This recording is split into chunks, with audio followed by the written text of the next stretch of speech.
and welcome to Big Muddy Mayhem, the podcast where we talk about true crimes and bad behavior throughout the Midwest. Each week we bring two stories from the heartland that might break your heart, but we hope to entertain you along the way. I'm Tracey Laricha. And I'm Janet O'Brien. All right. How are you, Janet? I'm doing great. How are you? I am doing all right. We are in that crazy days in between Thanksgiving and Christmas. Oh, boy. But I am starting to gradually get myself together.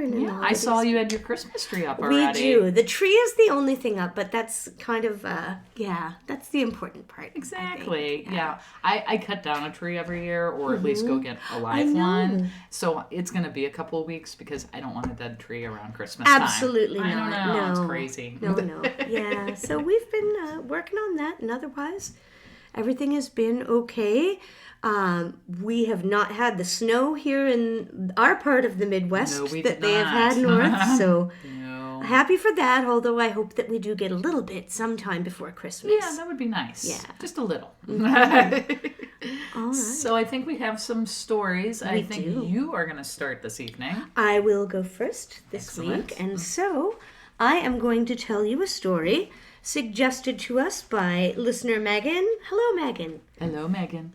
And this is the story of Kenneth Rex McElroy, otherwise known as the Bully of Skidmore. Oh. All right. So Kenneth McElroy was born in 1934 in Overland Park, Kansas. Aha, Kansas. He very, very shortly after he was the 15th of 16 kids. So a big family, drops out of school early. In his youth, the family moves to Skidmore, Missouri. Now, I had never heard of Skidmore, Missouri. I have not heard of Skidmore, Missouri either. That is because it is a very small town in northwest Missouri. The population, from everything I've read, seems to have never been above 800. Oh.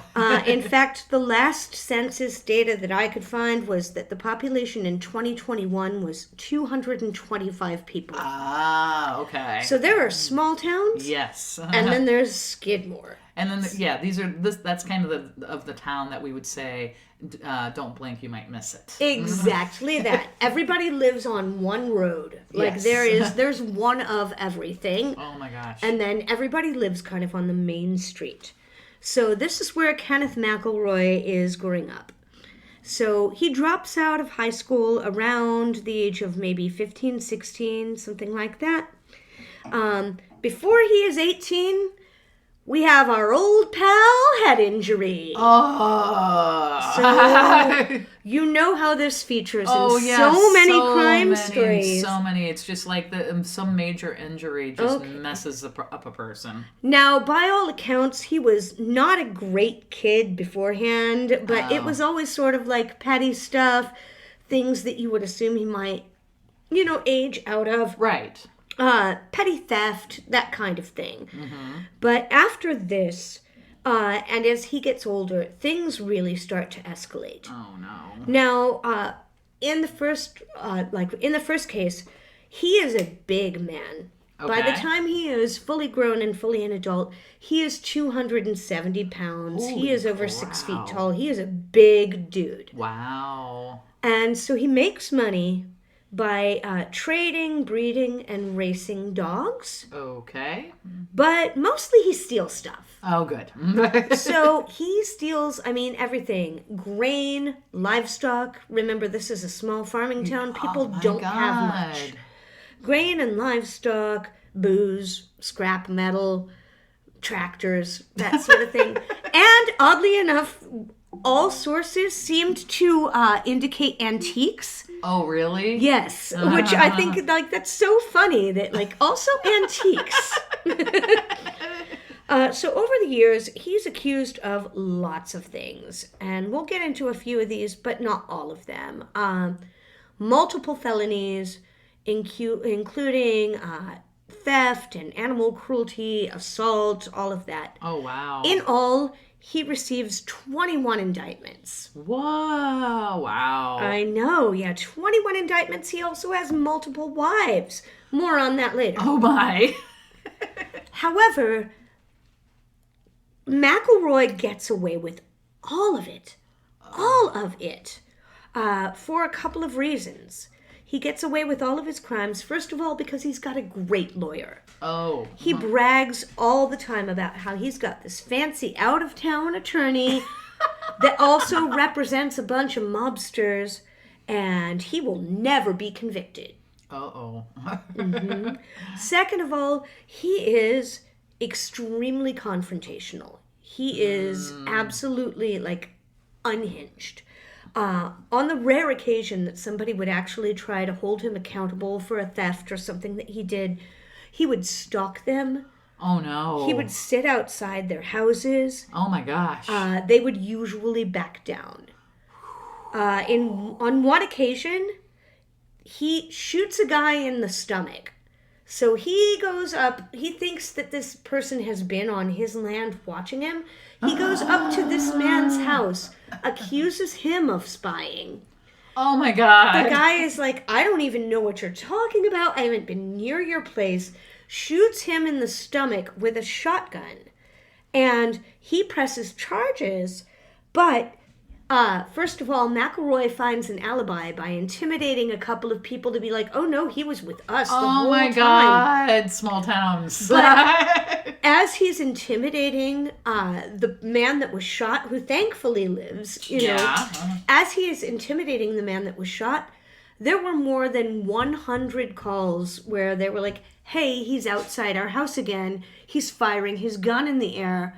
No one does anything. Oh my God. Everyone is just that scared of him. Wow. And now it gets really dark. Oh my. Okay. Okay. So McElroy was married several times. He had more than 10 children by 3 different women.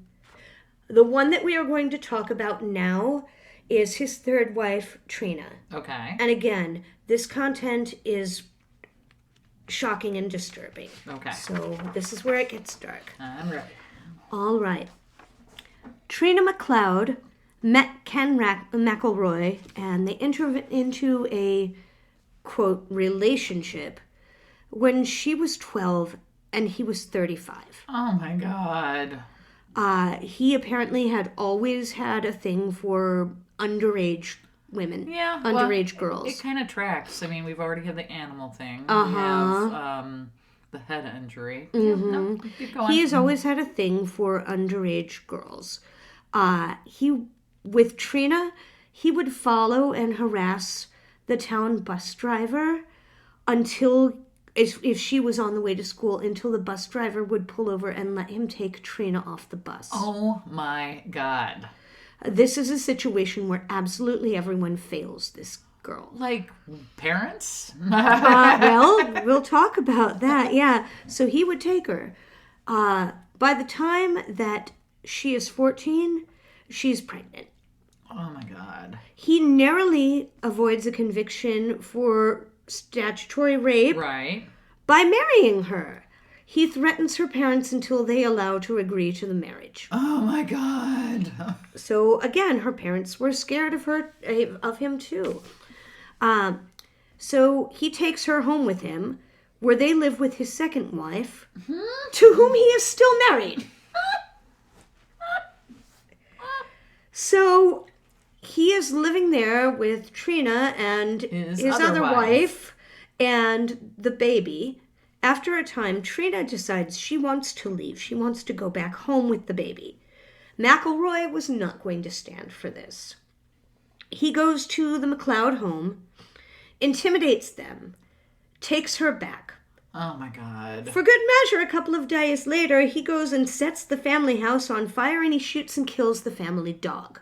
Wow. Whoa. This man he's horrible. Horrible. Trina, as many survivors of abuse do, testifies in his favor and says, oh, the fire was due to faulty wiring. That's all. He didn't do anything wrong. It wasn't him. God. It was the wiring. This does not explain the dog. No. But Trina would continue to defend him. Victims of abuse, again, want to do that. And then later in the story, there was a court case where not only Trina, but the McElroy's other previous wives kind of were like, oh, well, he wasn't such a bad guy. Oh my God. I mean, like, everybody's afraid of him. It is. Yeah, everybody is afraid of them. Now, eventually, thankfully, she and the baby, they're placed in foster care. Yeah, right? Yeah, right. She's still that young. So she can be in foster care as well. So she and her baby can be in foster care. Well, don't breathe a sigh of relief just yet, Janet. Okay. Mm-hmm. McElroy intimidates the foster family. They have a biological daughter that is just a little bit younger than Trina. Uh-huh.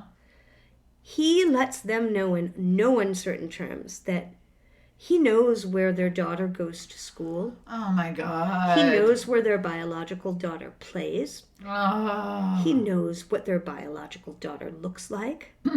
And if they don't come to some kind of an arrangement, there might need to be these were his words, girl for girl trade. What? Yeah. Oh my God. Wow. This person is despicable. Yeah. Yeah. Yeah. So Trina, whether on her own or because the foster family is like scared of him, returns to McElroy. And this man continues to hold the entire town in fear for over 20 years. Wow. He gets away with it all. Oh my God. His lawyer is really good. No kidding. Yeah, really no good. kidding. So we are going to move ahead to 1980. Okay. Okay. Now, one of the McElroy daughters is at the local grocery store. There is only one because it's Skidmore. It's a tiny town. She steals a couple of pieces of candy. Now, the clerk sees her do it and is like, hey, you need to put that back. So she puts the candy back, but she goes home and she tells Daddy. You know, and actually, this is where the story takes a turn and he handles it really well. No, I'm kidding. No, he does exactly what you think this POS would do. Right. And that is that he goes back and he starts stalking the grocery store. And a couple of days later, he sees the 70-year-old owner of the grocery store. His name is Bo Bowenkamp. The grocery store is called Bowenkamp's. Okay. And he's out on the loading dock. And he finds Bo Bowenkamp on the loading dock. And I'm going to show you a picture of the grocery store here. Okay, there's the grocery store. And so he finds Bo Bowenkamp out on the loading dock, and he shoots him in the neck. Oh my God. Bo said he would have got me in the head, but he's like, I saw him aiming his gun, and I was like, is he really going to shoot me? And then he thought, well, if he is going to shoot me, I'd better duck. So he ducked his head to the side. Oh my God. In just enough time. So, and this is a picture of McElroy. Wow. You can see like what a big God. dude. Yeah, no, I would be totally intimidated Can you by that describe dude. him to our listeners? So he looks like he has definitely his dark hair, probably like very dark brown or black. Mm-hmm. He has sideburns. He's wearing a black button-up shirt with a black t-shirt under it. Just some khaki pants, and he totally has a gun just hanging over his right shoulder. Mm-hmm. Yeah, and he's leaning against this pickup truck. Right. He looks like a bad person. Yes, you can tell. Yeah, absolutely. From his face that this is not a good guy. Mm-hmm. Now, Bo Bowenkamp does survive the shooting, so Good. we finally get kind of a win here. And Bo Bowenkamp brings charges. So, we are finally able to bring him to trial.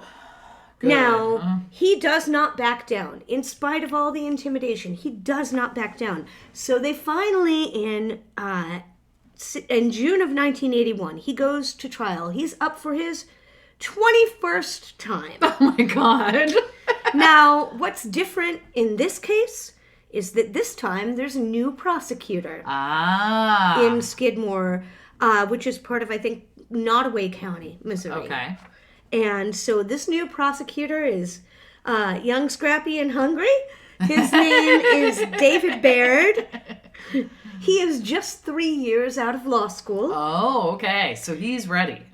He's ready. He's going for it. Right. Now, he does kind of a smart thing and then something that is like I think he did what he could.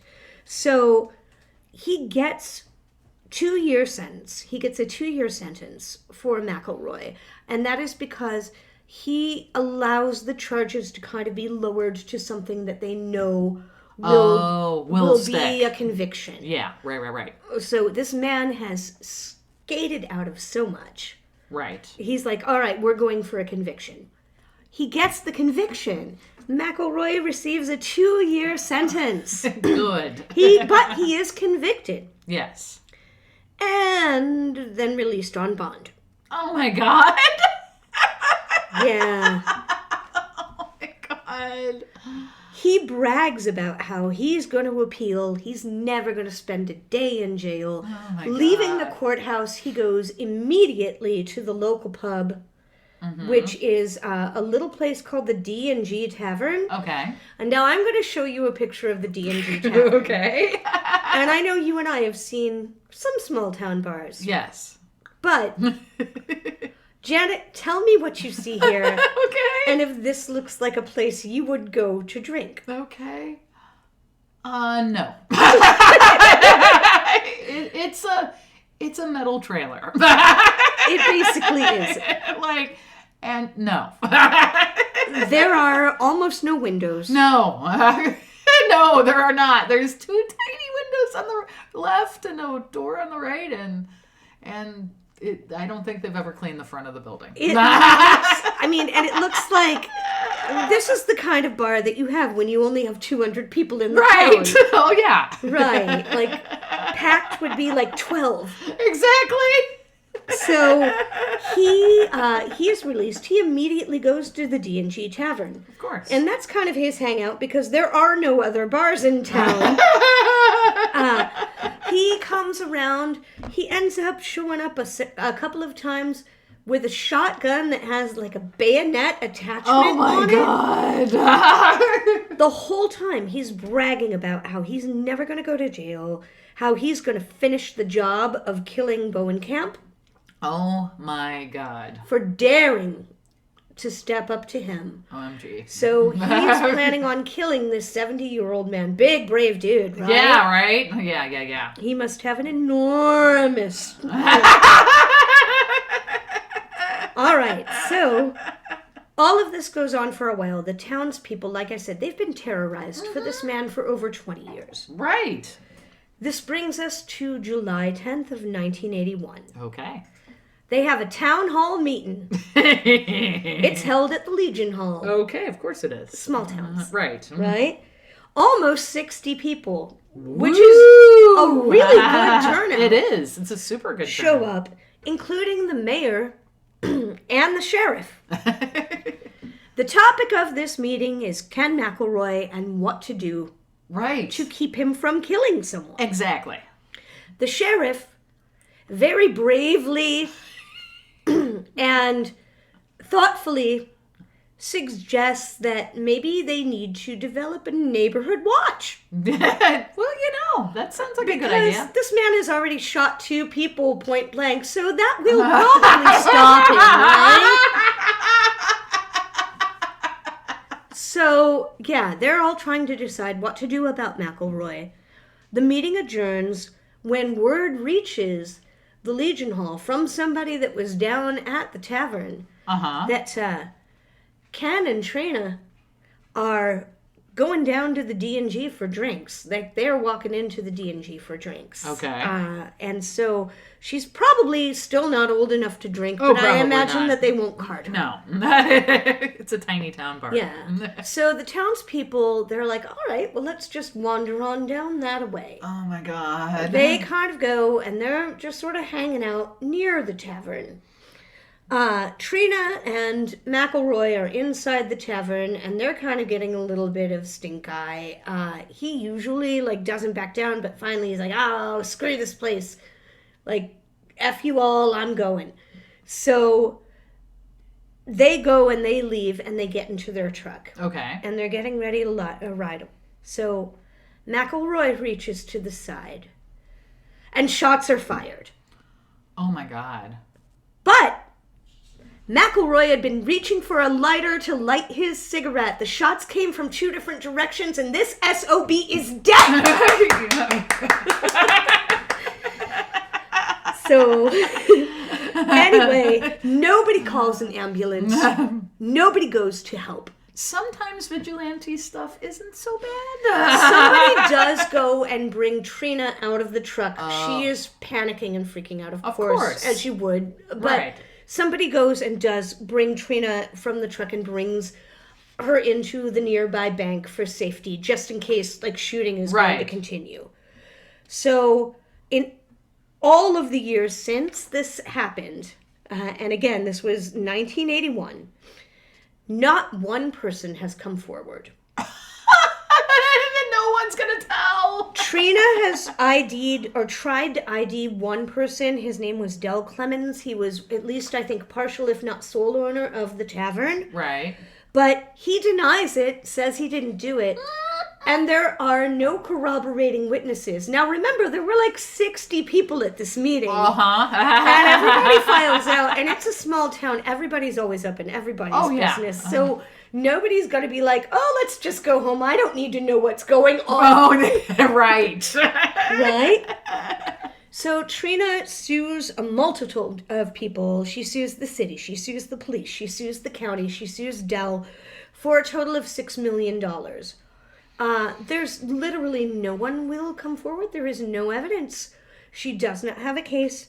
Eventually, she gets an out-of-court settlement for about $17,600. Okay.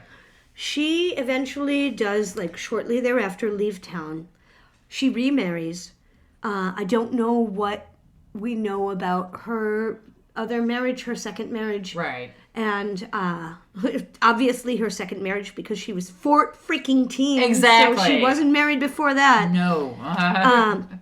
She passes away in 2009. Wow. To this day, this case remains unsolved. Wow. Now, if you want more information, there is a lot that I kind of had to leave out for time.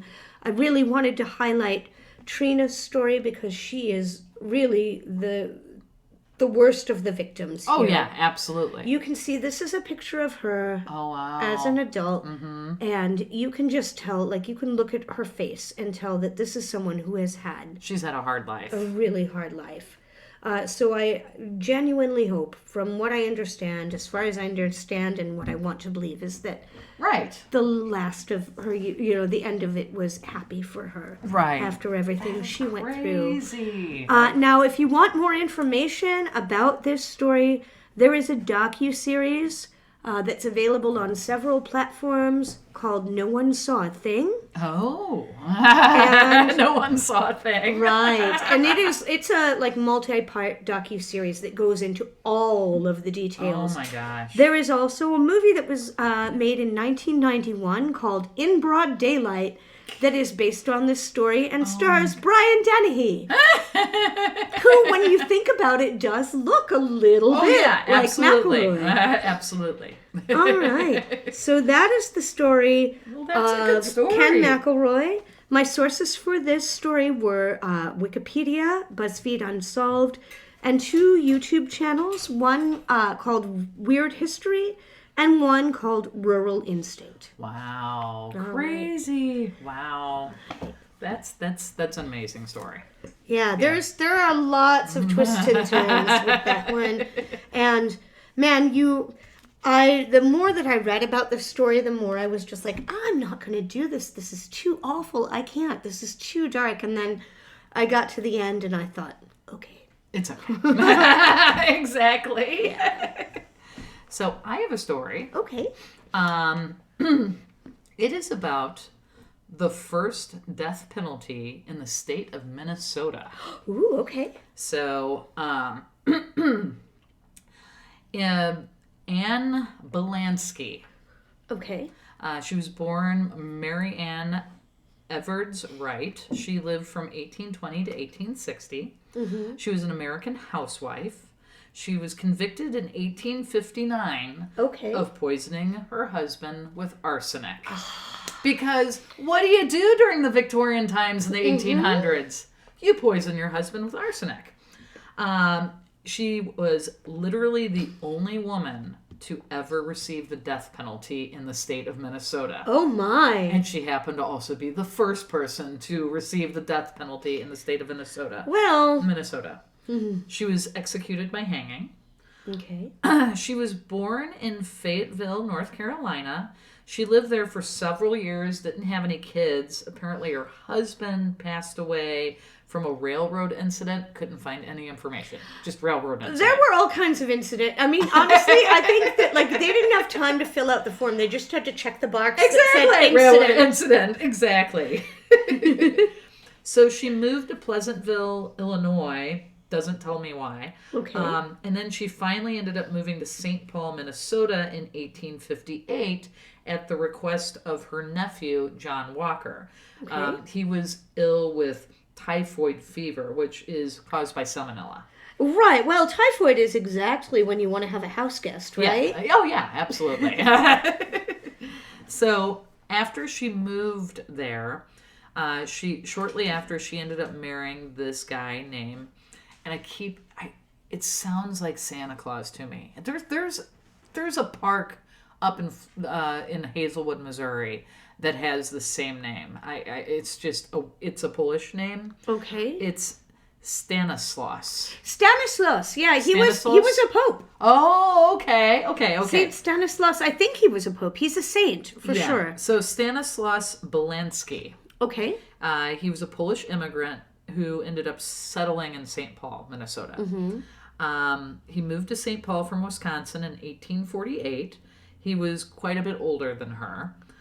Stanislaus was a poor man who drank heavily, but owned a small cabin that doubled as a bar and a grocery store. I don't know why my stories just revolve around small cabins that have, grocery stores and stuff in it. I don't know how that happens. But really, I mean, what else do you need? Right.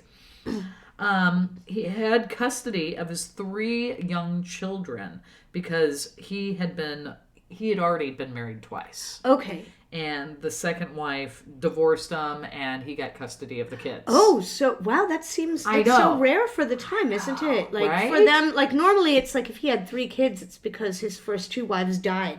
Right. No. She divorced him, and he ended up with the kids. Well. Ann ended up taking care of his children whenever he was working or when he got ill. Which was probably all the time between the two. Right. Like, oh, sorry, just got home from work. 1859, he was sick. So, okay, let me back up here for a second. So she only met him in 1858. Oh, wow. So 1 year in and she's the nanny? Yes. 1859, he was sick between March 6th and March 11th, which it was thought to be indigestion, and it worsened rapidly as he continued to consume alcohol and Gafferberg pills. I looked up Gafferberg pills. What is that? It's some commercial pill that, it remedies anything from cholera to hangnail. Oh, a guy came by on a wagon and sold it to Exactly. you and was out the next day. Yeah. Right. So on March 11th, 1859, he passed away.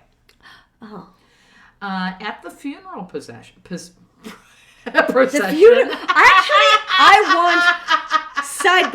I want a funeral possession. I want to be there in the casket, and all of a sudden I'm like, exactly. Spit please soup. Correct. So at the funeral procession,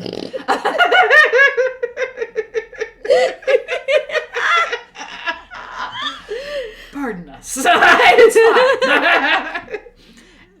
At the funeral, they were leaving the residence, the cabin, to bury him at the cemetery when the officials from the Ramsey County Coroner's Office arrived to conduct an inquest. Okay.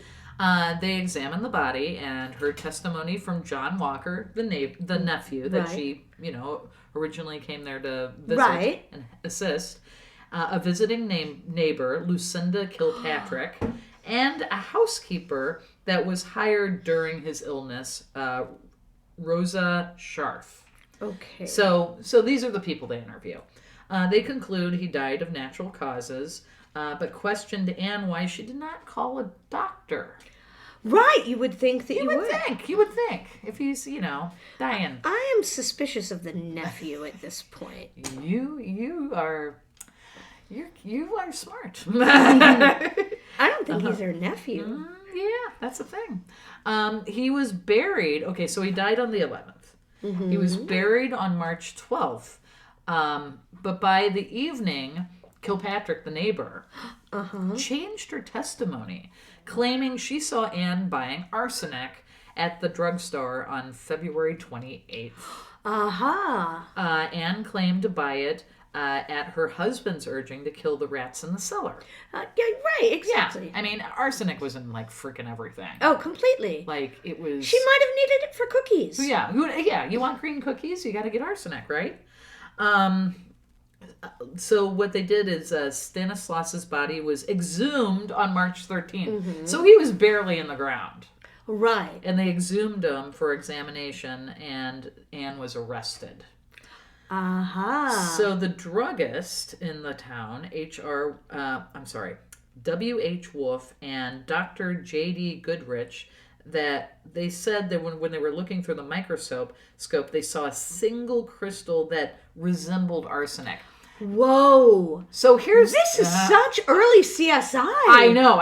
Holy. But here's the thing. I was looking up on when they were able to start actually detecting arsenic. There was some kind of test you could do in the late 1830s, and this is way past that, but it was in England. So they're in St. Paul, and they clearly don't have this kind of test. Right. So they're just eyeballing it. They're like, oh, single crystal, it's probably arsenic. But the doctor was actually kind of skeptical. Okay. But the jury ended up, they had a jury for the coroner, which is a little confusing. I didn't really look into that because that seemed like another rabbit hole I didn't want to go down. But the jury for the coroner concluded that she had poisoned him. And then they set up a grand jury for May 23rd. The prosecution was led by Isaac Hurd. His three main arguments against her was she purchased arsenic and had the means to kill. She had inappropriate relations with John Walker, her nephew, which gave her motive. And she made comments that suggested she was thinking about murder. Kilpatrick's was... she was the star witness. Okay. And Scharf's testimony was, that was the housekeeper that helped out while she was very sick. She stated Anne made meals separately and washed his utensils and dishes separately. Well, what's weird about that? I mean, just want to take extra special care of my man. Right. Yeah. So both Kilpatrick and Scharf testified that Anne was having an affair with John Walker. There was an all-male jury. When they began deliberations on June 3rd, less than 6 hours, they returned with a guilty verdict. Anne's attorney went before the Minnesota Supreme Court to prevent the death penalty, but it was declined. Anne did escape from the county jail. Hey, how'd she do that? So John Walker came to visit her. Oh. And there was a basement window that they escaped out of. And so on July 25th, John Walker showed up, and then they disappeared for like a week.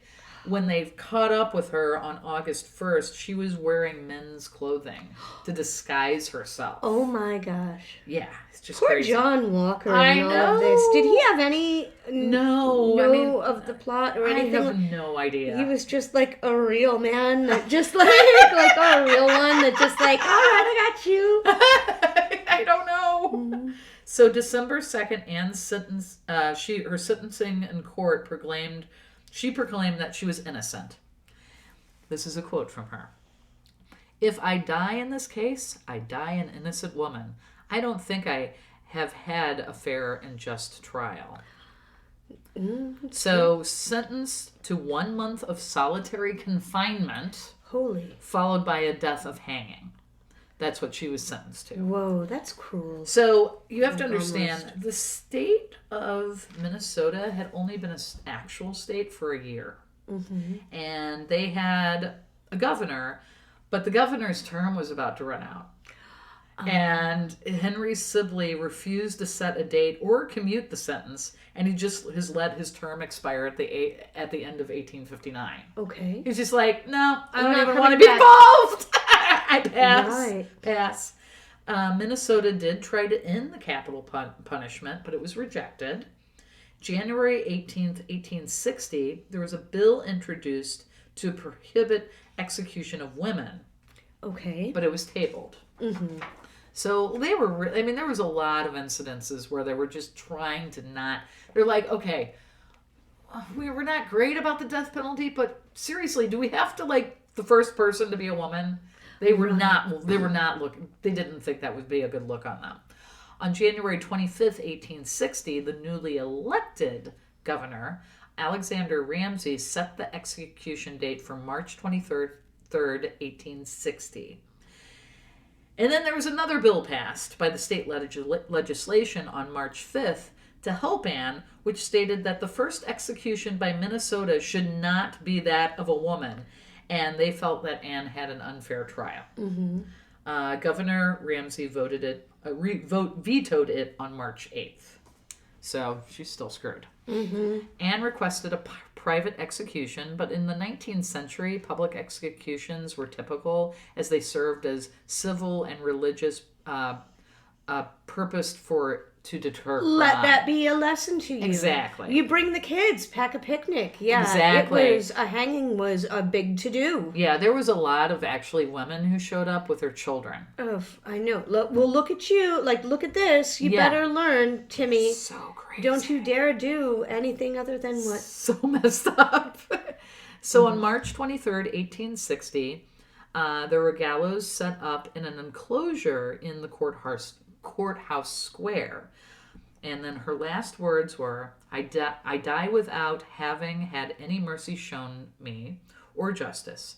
I die for the good of my soul and not for murder. Your courts of justice are not courts of justice, but I will get justice in heaven. Wow. Like, dang. So inside the enclosure, they had 100 onlookers. They watched from inside, and then there was thousands more outside of the enclosure. My gracious. Oh.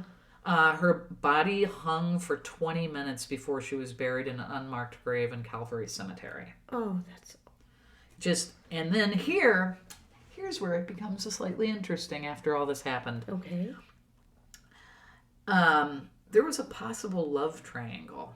Really? With John Walker, Anne, and Kilpatrick. So all of that might have just been born. John Walker did testify during the trial, stating Anne was his aunt, not his lover, and denied improper relations. Others stated Stanislaus was depressed and worried about debts, and he suggested suicide. Apparently had tried to kill himself before. So he might have poisoned himself. Exactly. Oh my goodness. Kilpatrick, during the trial, was asked about her own relations with Walker because they found letters.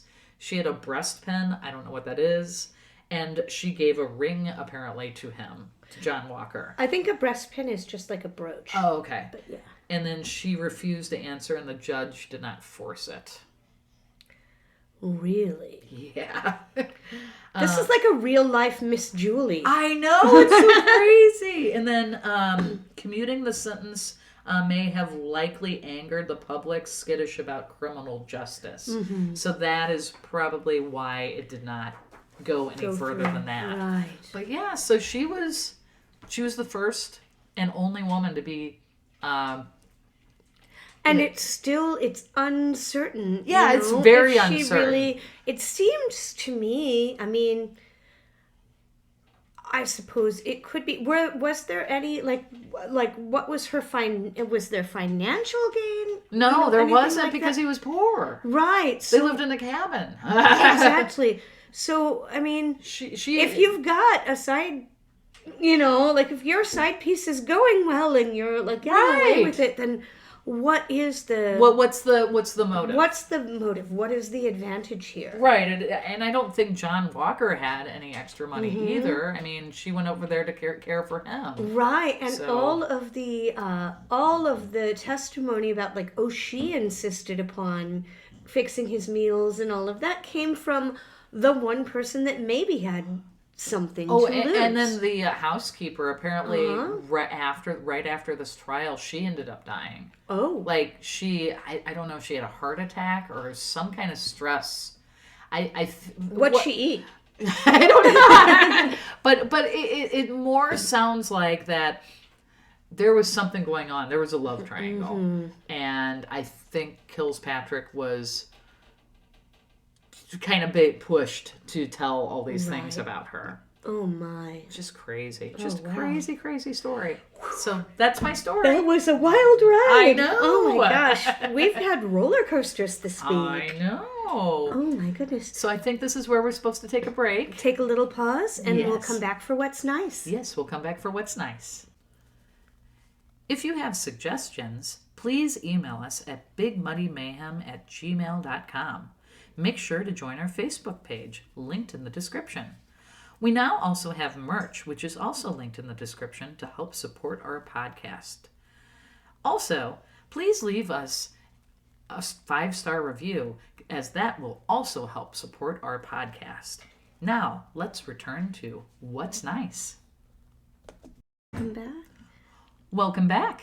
Welcome back. Now it's time to do What's Nice. All right. Well, we're going to talk about what's nice here. And Janet, I had a little bit of a time finding what's nice in Skidmore, Missouri. Oh, I bet. This is, like I said, a very small town with just kind of one dark event that has put it on the map. Oh, yeah. However, you can find nice things in any small town. Of course. And this one comes to us in the form of the Skidmore, Missouri Pumpkin Festival. Ooh, this is a very old festival. From what I can understand, or from what I could find, it looks like it started in 1898. Wow. And it stopped for about 17 years. But it is now back. Oh. I was going to say, I think they were going to bring it back in, I think, 2018. And then, so I think they had it for a year or two and then kind of got everything stopped. But I know that they did have one in 2023. Oh, I will show you the logo the pumpkin here. Show. That's so cute. The pumpkin show. So the pumpkin show is, I know that if you are, as I am, a fan of a small town festival. Very much so. This reminded me a little bit of the 4th of July parade that that your family always goes to, that we have been to. They crown a Mr. and Miss Pumpkin. Oh my God. They have a car and tractor show. Awesome. They have live music. Aww. The whole town, all 200 of them, come out. They have a cakewalk. Oh, I miss cakewalks. I haven't been to a cakewalk so long. I was a kid. I know, me too. Do we want to tell our listeners? So a cakewalk is, if you haven't grown up in a small town, a cakewalk is sort of a little bit like, what is the game? Musical chairs. Musical chairs. It's a little like musical chairs. Right. But the music goes, and then it stops, and you stop, and if you stop on a number, then there are cakes on a table, and you get to go take the cake that is associated with that number. Oh my God, our grade school used to do that. And yeah, there would be several moms who would make cakes. Right, the cake swirl. Yeah. Yes. So, I mean, you might land on a bad number, like, oh, geez, Miss Johnson does not know how to make a cake. But you might end on a really, really good one. Wow. So I'll show you one more photo, and these will all be linked in our show notes here in the description. Oh, wow. But there's one of the floats in the little tiny Small town parade. It's a float covered with orange balloons because, Pumpkins. pumpkin season. Now, what I will say is that we told kind of a dark story about Skidmore today. The Pumpkin Festival, it was so nice to see this because what it made me think of is that there is a sense of community. Yes. And also a resilience in small towns. Absolutely. Like in tiny, like these little tiny towns that you can find like these little pockets of joy. Right. Amongst all of the stuff that is difficult. Right. And so for Skidmore, Missouri, that's what's nice here. Awesome. I love it. I love little small town stuff like that so terribly much. Okay. So my what's nice, there's a few things in here, but I'm kind of going for the ending of this. So we're talking about St. Paul, Minnesota. Mm-hmm. Things you didn't know about St. Paul, Minnesota that I did not know. Okay. F. Scott Fitzgerald. Really? The author of The Great Gatsby was born there in 1896. Yeah. Originally, St. Paul, Minnesota was called Pig's Eye. They had a little bit of a blow up with that name change there, didn't they? It was named after a one-eyed fur trader named Pierre Parent, who established the Pig's Eye Tavern. I am sorry.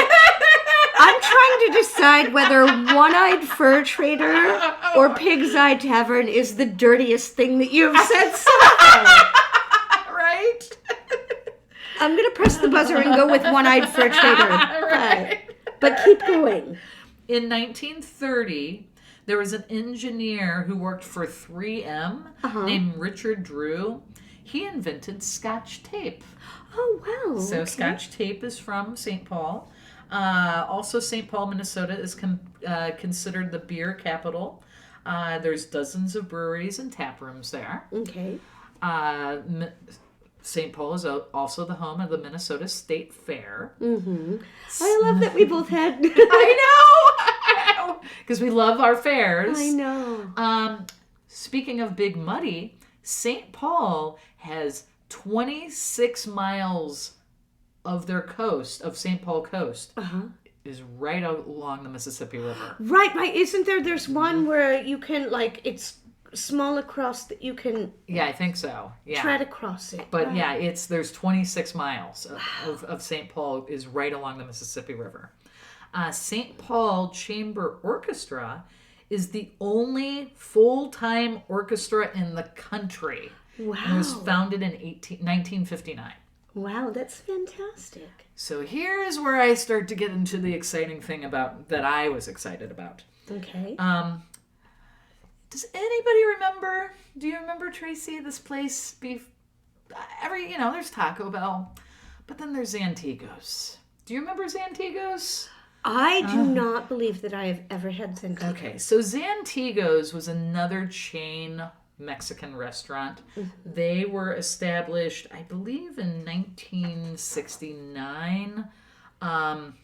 Anyway, they were established up in Minnesota, in Minneapolis. They used to be called Zampata. At one point, there was 80 restaurants. They were all over. They were in St. Louis. I can point out there are still buildings in St. Louis that I can say that was a Zantigo because that's how distinct their buildings were. Like an old Pizza Hut. Right, exactly. They were sold to PepsiCo in 1986, and then PepsiCo happened to own Taco Bell. And this is where me and a lot of my friends who used to go to Zantigo got very, very sad because they merged it all and just Zantigo went away. It was just all Taco Bell. Mm-hmm. It's just like, really? Before this, in 1977, the average sales for Zantigo, like for just one store, was like $300,000 a year, and Taco Bell was only $230,000 a year. So Zantigo had more customers, making more money, but PepsiCo had to pick, and they picked Taco Bell. Mm-hmm. And what they did with there was 82 stores when this happened, when they merged, and they either converted the store into a Taco Bell or they just shut them down. Okay. So Then in 1996, one of the former Zantigo managers and his brother opened up 3 stores.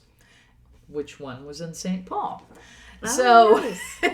Fantastic. So, one of the few remaining. Right. So a couple of years ago, we were driving up north because we were looking at colleges for my son, and we were going through St. Paul, and I'm like, You have to try Zantigo. I mean, I used to have Zantigo, and that's what we would eat. Like, when we would go have fast food Mexican, that's where we went. We didn't go to Taco Bell. We went to Zantigo, and their food is just so much different and so much better. But they kept mostly the same menu from this old manager who reopened it. So there's actually 4 stores now, but they started with the 3, and it's just exciting. So it was as good as you remember? Yes. Nice. It was very, very good. That's good. So that is what's nice about St. Paul. Fantastic. Now, if someone were to go to a Zantigo, is there a specific item like on the menu? Like if you, all right. The enchilada. The enchilada. Okay. Yes. That's the number one. Do not get, you heard it here first, Muddy Buddies. The enchilada. And then my dad always liked getting the green burrito. Okay. Yeah, they had it was covered in verde sauce. Ooh, I mean, a fast food restaurant that has that. I mean, this is well before the Chipotles and the whatever Qdobas. Right. I mean, they don't have. It's just good. I promise. Well, it's nice to know what is nice in St. Paul, and if I'm ever up that way, I will try them both. And let you know who's right. Awesome. All right. Well, thank you for getting muddy with us this week and joining us for another episode of Big Muddy Mayhem. Yeah, thank you so much for listening. We love it when telling these stories, and we love it when you can listen along with us. All right. Well, fantastic. Thank you so much for joining us. We appreciate your time. And as we always like to say, Janet, stay Midwest nice. Stay Midwest nice.